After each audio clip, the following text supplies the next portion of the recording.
All right, and welcome back to the Balance. I hope you've had a chance and an opportunity to check out our IndyCar segment with Tony Donahue. He was on the road, headed up to Detroit. Of course, we had a recap of the Indianapolis 500. What a great win it was for Felix Rosenqvist. We had a great time covering for Speedway Digest. We'll be talking with Steve here in just a moment. And just, God, what a disappointing loss for David Malukas. And he was on the elevator with me in the media center, and it was, you could just tell how crushed he was. It's just a very, very sad, but yet a very, very good story for Felix Rosenqvist. And they're rolling into Detroit for the Detroit Grand Prix. And so we broke that down. Check it out. It's on the podcast right before this. As you know, we do it in segments. But now, Steve Wilson, editor-in-chief of SpeedwayDigest.com, and our official NASCAR contributor. Steve, we appreciate your help in allowing us to team up with you at the Indianapolis Motor Speedway. As usual, we have a great time in trying to provide you with content and us with content. And it was a great opportunity. But let's talk about the Charlotte 600.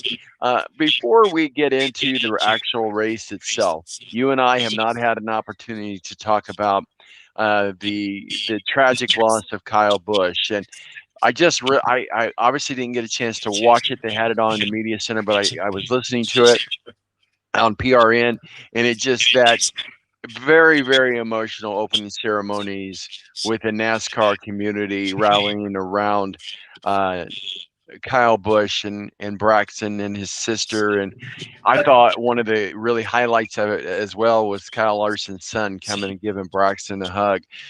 So first of all, let's talk about Kyle Busch. What are your thoughts about him? What do you know? You covered him for a good number of years, and certainly, I'm sure, had an opportunity to talk to him. What do you think about Kyle Busch? He was kind of like that guy you love to hate sort of thing. Go ahead, Steve. Yeah, I think it's undeniable his talent in this sport and what he was able to accomplish in his 2+ ish decades, across all the series and all the things that he ran. This weekend in Nashville, it's where his first ARCA win came. This is where Kyle Busch Motorsports won their first Truck Series event. And this is where he won his 100th National Series event. So, there's a lot of stuff going on just this weekend here as far as his history. And his talent is undeniable, that's for sure. He was probably this generation's probably Dale Earnhardt Sr. and Richard Petty kind of put together. I know that there's some other drivers that are coming along that the mantle may be passed over to, but it's just really undeniable what he left in this sport with over 200+ wins across 3 national series. He's the win leader in the Truck Series. He's the win leader in the Raleigh Series, and he has a significant number of wins in the Cup Series that put him at the top of the list. So I think overall the sport is left with a hole that there is a gap in there that will eventually be filled to some degree, but I don't think, and I think we said this, if you go back 35, almost 40 years ago, and you look at Richard Petty and what he did, 200 wins in Cup Series, and I think a lot of people said, well, that talent will never be matched again, and Kyle Busch kind of came in and took that mantle over. But I find it in the way that the competition is today, those windows of opportunity in which he was able to close and win and be able to be at the forefront of the sport. I think it leaves a huge gap, and I struggle with the fact of whether you will actually see somebody get even close to his win records and things like that he's done across the 3 national series. Well, there's a young Busch that's out there making his mark even in the young series. And as we talked about, he's already got a contract with RCR Racing. Sorry if I said it wrong. And that number 18 is waiting for him. I was talking to a friend of mine who works for the IndyCar Radio Network as a turn announcer. And he's like, that's cool that they're doing that. But at the same time, we want to let him have the ability to decide his own route, his own path. And I said, I think that path was already in motion before Kyle Busch. And he goes, that's valid. But I thought that was great that uh, RCR has, you know, basically semi-retired the 18 car until Braxton gets to that age. And it was just a good emotion. You think about these kids, Kyle Larson's kids. You think about Kevin Harvick's kids. The greats in the sport, their kids are now taking over that sport, and we see that in sport, especially in auto racing, more than we do in any other sport. What are your thoughts about Braxton and his future in auto racing?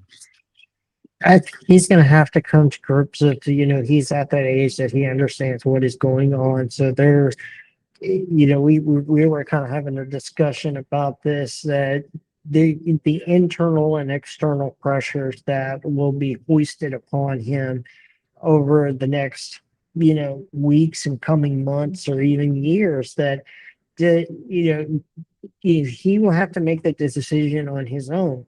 And while he's got Kurt Busch, out there as an uncle that can kind of Yeah, take over sure. and help it with it and guiding him through this sport, if he were to make the decision that, hey, after this, something that is catastrophic happened, if he decides to walk away, I don't think anybody can blame him at all. I No, don't think not at anybody all. should pursue and pressure him into doing something he doesn't want to do or not ready to do. And I think that he will have to come to that decision on his own. And like I said, he's got somebody there. It's not like he's being left without somebody that Right. knows the sport and the business. So he's got somebody there that can guide him and make those decisions. But yeah, I just the discussion I felt was that the internal and external pressures, that if he makes the decision, nobody should pressure him or bully him into making a decision he doesn't want to do. So if he does walk away, I nobody can blame him. It's a catastrophic loss to him and his family, and I just don't think anybody should ever attempt to pressure him into doing something he doesn't feel comfortable doing or wanting to continue to do. It's been played time and time again, and it's really kind of been labeled in a lot of ways as Kyle Busch's last words in the press conference. And I think you've seen it, I'm sure. But at Dover, when he won the truck race, and when asked, what's it mean to win this truck race again? Here he goes, you cherish every win because you never know when that'll be the last one. Of course, that's something race car drivers say. So it really wasn't like a big prophetic thing to say. But then what happened? It is now really become his last words, and so just kind of in a solemn way that he almost predicted what was coming, not knowing. So I thought that was pretty good part of it, and the way that NASCAR came together and did that tribute to them, and it just it's very heartbreaking that we lost him. I know there's been a lot of things on social media and different stuff that it could have been avoided, and he was starting to show signs, and maybe there were things that could have been picked up, but I'm not going to go down that rabbit hole. But I do mourn his loss, like many other race car drivers in media as well. And Kyle Busch, and I wore Kyle Busch's 18 hat to the track on race day, and I probably had 40 people, random people, fans. Members of the media that I don't know, or just fans that I don't know, just say, "Hey, I love that hat. Wanted a picture with the hat. Wanted to know where to." So that hat means something, and so was. I'm glad that I owned it and was able to wear it. But yeah, Kyle Busch, he's 41 is way too young. But we move on, and I think that's exactly what Kyle would want us to do. Let's talk about the actual 600. We're going to start with Catherine Legg, even though that's not really a big story per se. It is the first woman to ever attempt the double, to do the 1,100 miles, the 500 in Indianapolis, and then the 600 down in Charlotte. Uh, I talked with Catherine Legg, and she was just really excited about it being in. She said, "Doesn't really matter if I'm a woman or not a woman. It's just having the discipline and the goals to be able to do it." She obviously did not do so well in the Indianapolis 500. She kind of got into it with Ryan Hunter-Ray, which ended her day. So she was able to get on a helicopter and get down to Charlotte. It wasn't quite the Kyle Larson spectacle as it was a few years ago, but and then she just didn't have a good day in Charlotte either. You wonder, is she coming? She's a good racer. She seems to get rides, but it just nothing seems to fall her way as far as a female driver. But hats off to her for at least attempting the double. Thoughts on Kathleen Legg? Yeah, short day out there, unfortunately for her in the Indy 500, as you said. But she did come in. She ran. You stayed out of trouble in the Coca-Cola 559.5, since we ended that thing a little bit early. But yeah, we all want to see somebody. We want to see female racers, and we see them being put moving up the ranks through the different development series. And yeah, her background in this sport, I don't think there's any denying the fact that she doesn't have the talent to do this in all the cars and all the vehicles and all the highest high events that she's run in there, over her career. But again, I think we want to see somebody that and I think she has kind of. I wish she had a little bit more back. I Mm. think the backing had been through the Hendrick Motorsports side of the world, or somebody like that Hmm. has the fully funding, being able to go out there and the technology. I feel like she could go out there and be a threat to be part of the conversation in the 1100 miles. And I think that's just kind of where we are. Is that unfortunately just the opportunities aren't necessarily there at this time.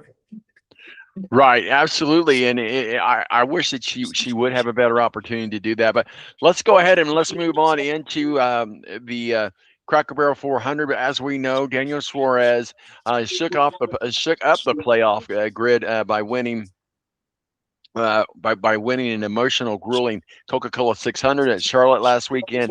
Driving a Chevrolet, he broke up a highly dominant stretch by Toyota, which has won 7 of the 13 point paying races so far this season. The win validated Daniel Suarez's 4 spots into the 10th standing.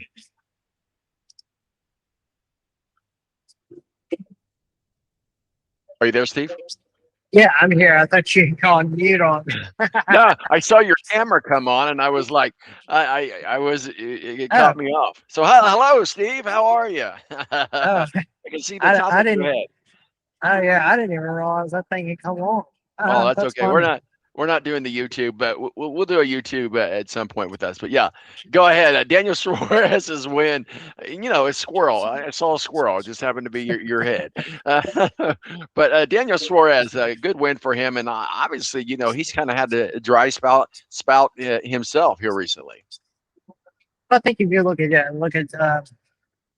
Inspire Motorsports as a whole, and I know we can probably get into the legal issues there on that between them and JGR at this moment, but their performance this year all over. You go back to Carson Hill's first win in Talladega, and that kind of victory experience that he hoisted from the crowd and the fan base here, that him hanging out of the windows. But Suarez, if you go back and look at him, I'm sure he's glad in a lot of ways, and it sounds like he's happy to be out of Trackhouse Racing, and he has the opportunity there with Spire Motorsports, and it seems like them as a team, as a whole, across all their cars, are performing better. And we can just, even if we just cut out all of Kyle Busch's Truck Series wins for them this season, their Cup Series teams are no longer the back markers, the middle pack. They are up there competing for wins, competing for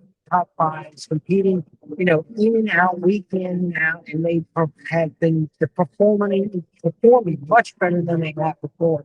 Now we can debate why this is happening, and I know JGR has said that this is all happening because of somebody that used to work for them is, now working for Spire. But, we can debate the merits of that at another time. But I just think that they are using Hendrick engines. They have Hendrick technology behind them. They have Chevrolet behind them, and they've really just kind of stepped up their game as a whole. And to see them two really breaking up, you got two of their cars that have broke up, like you said, that Toyota dominance this year between 23XI and Denny Hamlin and JJ.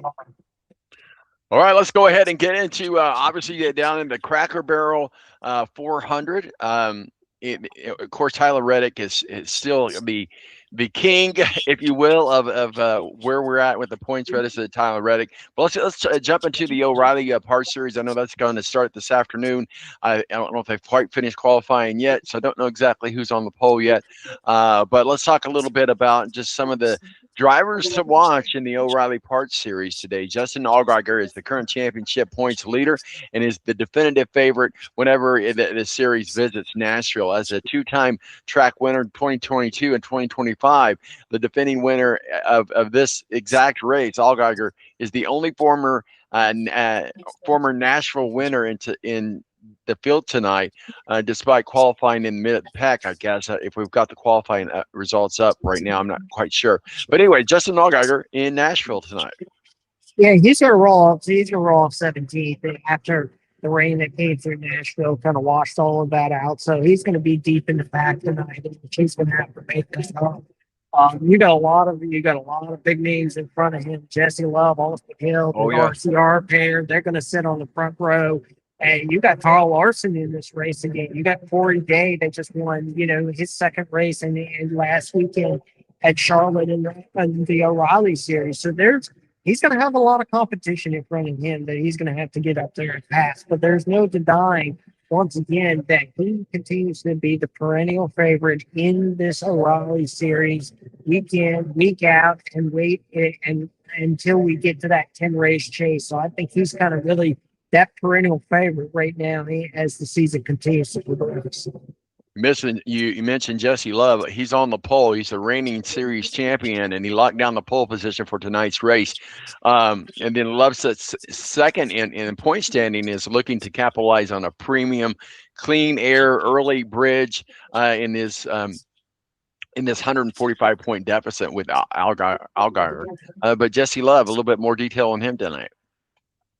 Yeah, I mean, you look back at what he did last year, and I don't think that he's going to have a problem. And I know that we've kind of changed the championship way of doing things this year, but there's no denying that him and RCR and Austin Hill as a whole continue to be, once again, that threat to the JRM teams out there. They seem to be the dominant factors, JRM and RCR, and I just think that the longer this continues to go on, the longer we stretch this thing out, I think that people, we're going to continue to say that Justin Allgaier is that perennial favorite. He is the one that we're going to be looking at for the rest of the regular season.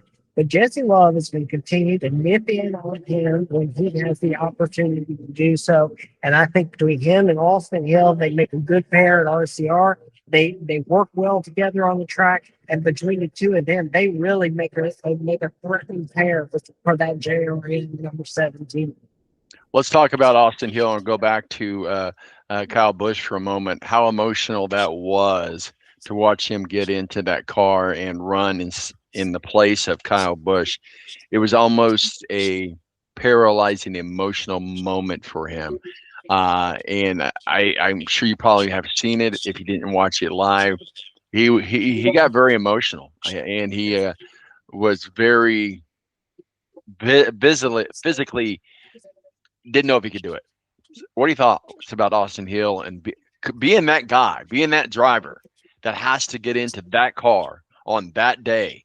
That would be overwhelming for anybody. What are your thoughts? Look, I said this last weekend that Austin Hill just became the new Kevin Harvick. Kevin Harvick had to climb into a car in Rockingham after the death of Dale Earnhardt Sr. at Richard Childress Racing.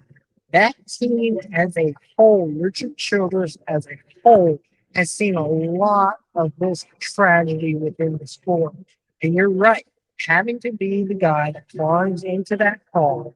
NASCAR approved the car number change because that Right. was the most respectful and honorable way to do it. But to be that next Kevin Harvick, the pressure that was on him that day in the Mhm. 600-mile crown jewel event. I know he didn't have the best of days, but look, I know that you go back to just a week prior and go, you saw how the Richard Childress Racing pair between Kyle Busch and Austin Dillon were up there competing, looking for top five. So it looks like that they had started to turn the corner in the series. And then Austin Hill is dropped in the midst of all of this. And look, I know he's had a couple starts in the Cup Series, but I don't think I don't think we take anything away from him for his effort in that. Nobody can blame him. No, he just had the world hoisted upon him, the eyes of the world looking upon him Mhm. in a car that was prepped and prepared for another driver just 2 days long. Yeah, I know. It's surreal. Let's talk about the Cup Series ringers, if you will. Kyle Larson, he starts 38th. He'll be pulling double duty this weekend. He jumps into the number 88 Hendricks.com Chevrolet for JR Motorsports. Kyle Larson, Alex Bowman starts sixth.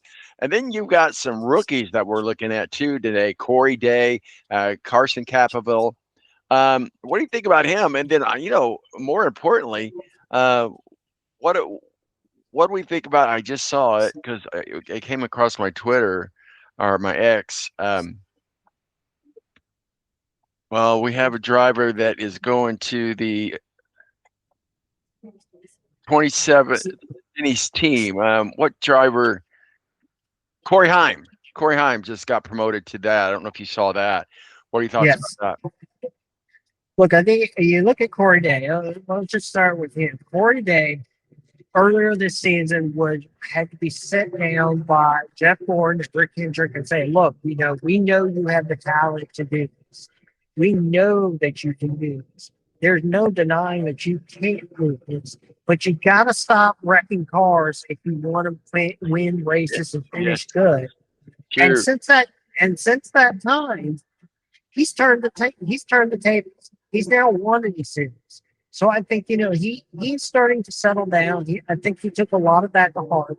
Jeff Gordon's protege as the next thing that they want to bring up through these series. And again, there's no denying it.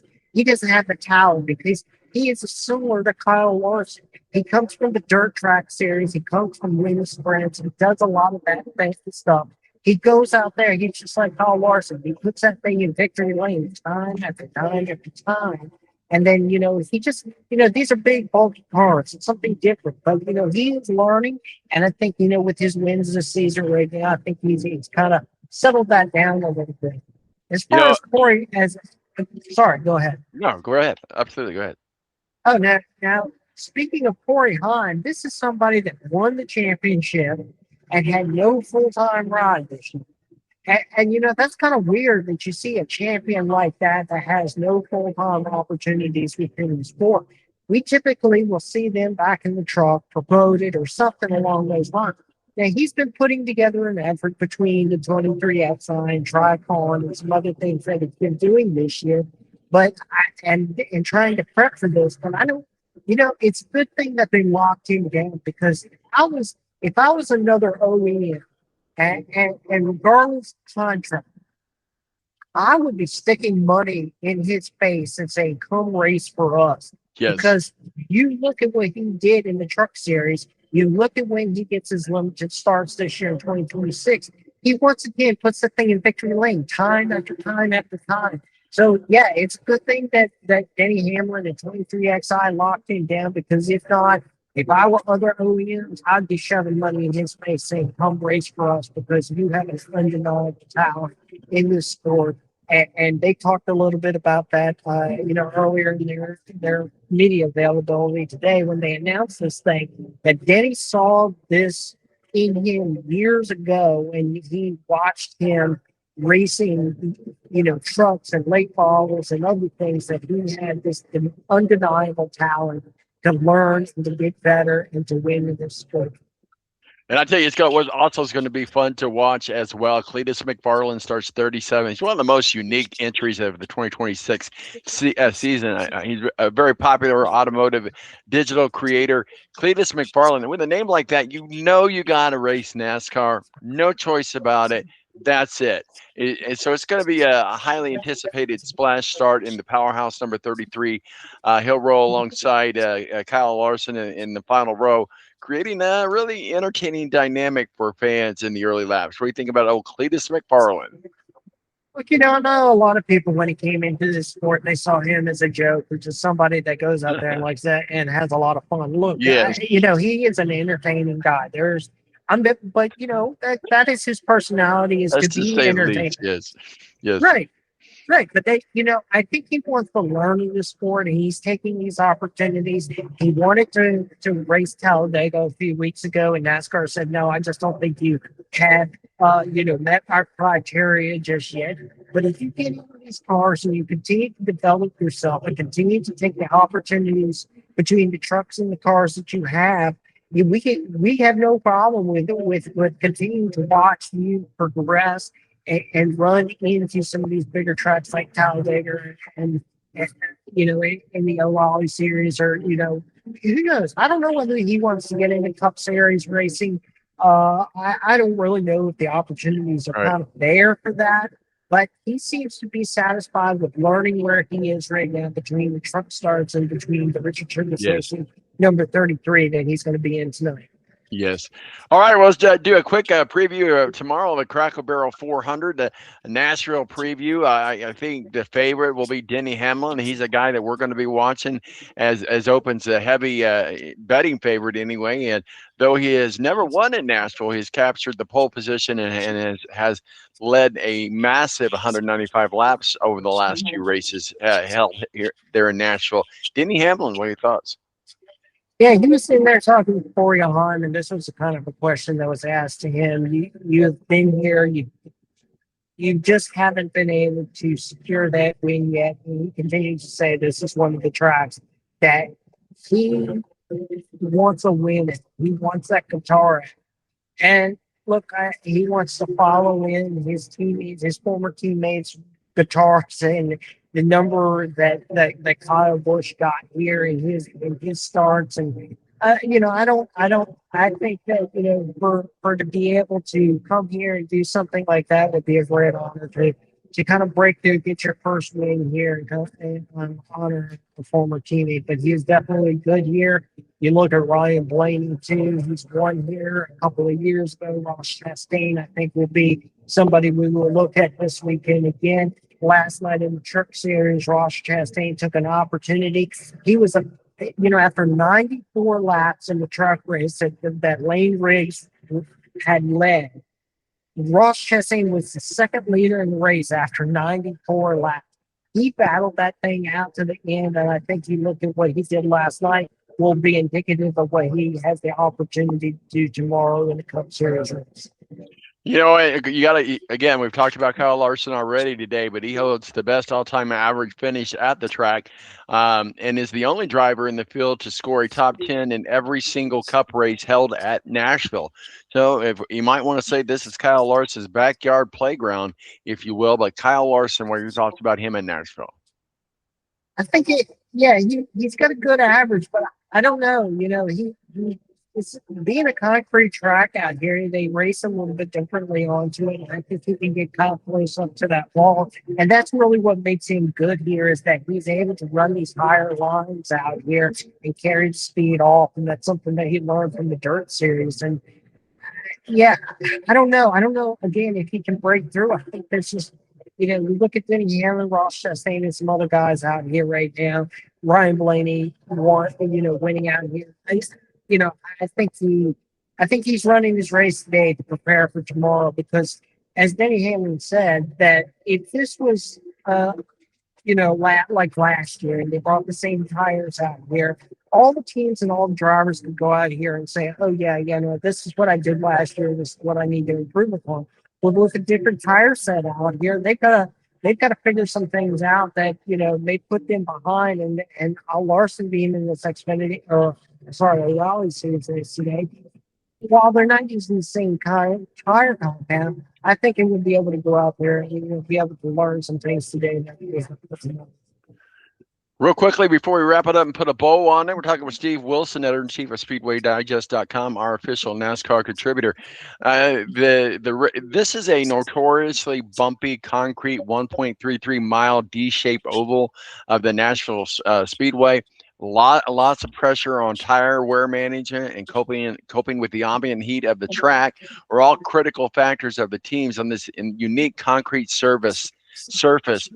If you're a crew chief or an engineer in either one of these races this weekend, what's your strategy? Uh, yeah, I think they're going to have to learn something from the limited practice that they're going to get in the Cup Series with these new tire compounds.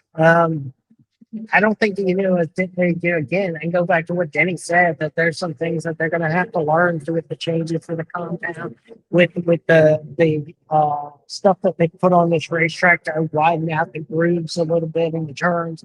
That all this stuff, and they just kind of have to figure out in a very limited amount of time in that practice before they get to the race. Steve Wilson, editor-in-chief of Speedway Digest and the king of the camera on the ceiling of the media center. I love it. Little speaker there. All good.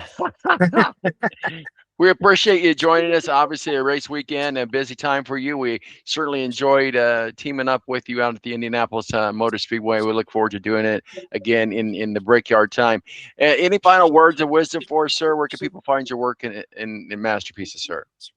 Yeah, just I hope this rain. We've seen the weather kind of last weekend disrupt some things. Last night disrupt some things, and it looks like it's clearing off. And hopefully, we can get some full races in this weekend.